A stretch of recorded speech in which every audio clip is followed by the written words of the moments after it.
I've been an iPad-only user for years. I bought into the dream of the magic keyboard, the Apple Pencil, and the idea that a modular slab of glass was the future of computing. And for a long time, it worked. I loved the thinness and the way I could just rip it off the magnetic dock to read on the couch.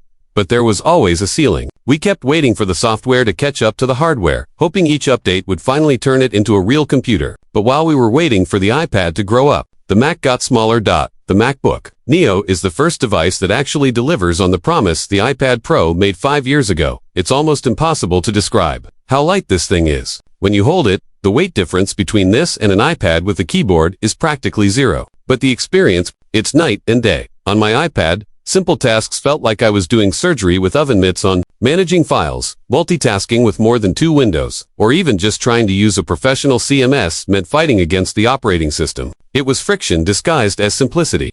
With the Neo, that friction is gone. I have a full desktop OS, a world-class trackpad, and a battery that actually lasts a full workday without me hovering over a charger. I'm finding that I don't actually miss the touchscreen. I miss the efficiency. The iPad isn't dead. It's still the best digital sketchbook and the king of lean-back entertainment. If you're an artist, stick with the pencil. But for the rest of us, the people who need to build things, write code, or manage projects, the iPad first experiment is over.